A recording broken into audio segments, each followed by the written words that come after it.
So I'm sure we've all seen the Paul George interview on his podcast where he talks about shooting with a weight ball.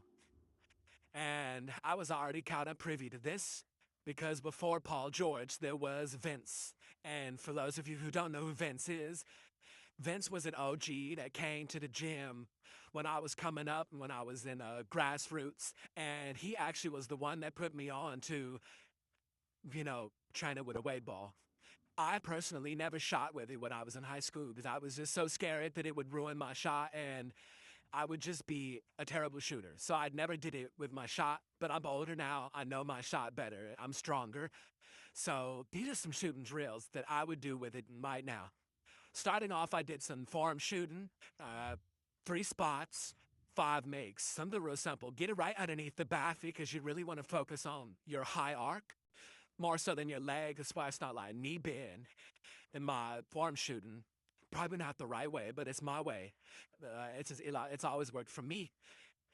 Then move out to the second or third hash, and see, I just missed it. That's because I'm not hard with legs. So now is when you get the legs involved. It's very important, especially when you're shooting with the weight ball. I think it's important, period, when you shoot your shot, because when you get down to the late game situations, and you got guys that were lighting it up in the first, but they can't keep it going in the second halves because their legs are weak. They don't have enough strength. They're not getting enough lift, and the shots are going flat, every which way but inside. So, in this part, focus a little more on the knee bend. Good release. So, there's that. So, something else I want to point out that I just kind of thought of, and I think that every up and coming basketball player, or maybe you're an overseas guy and you don't have access to all the trainers and stuff like an NBA guy.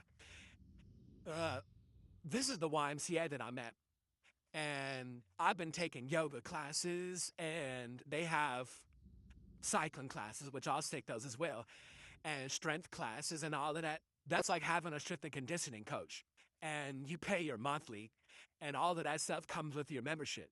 So just something to think about. Okay, so on this part of the weighted ball shooting workout, we are noticeably close, but we're still shooting jump shots. So I like this part because it really helps me with my balance and with my leg strength.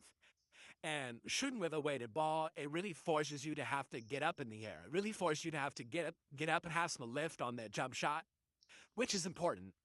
And that's the reason why a lot of people miss that jump shot. Why I know I miss a lot of mine is because, for one, I have this weird thing where my hands will go too far underneath the ball. And the second thing is, Nassim's saying it's going to be my legs. So with this, we're going to focus a lot on getting good lift. Move it back a little bit. Give yourself a little bit more of a look. Okay. Another thing I like about this drill is you can really work on like your natural fade.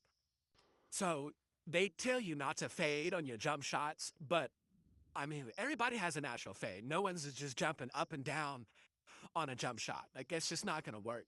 So you can either call it the sweep and sway. That's kind of how I grew up calling it, sweep and sway, or a fade, whatever it is you want to call it. I really don't care. But the point of this is to work on that. So now I got a bit of a rhythm going, kind of understand what I'm working for. And yeah, so shooting with a weight ball, I give it a 10 out of 10, you know? Till next time, peace.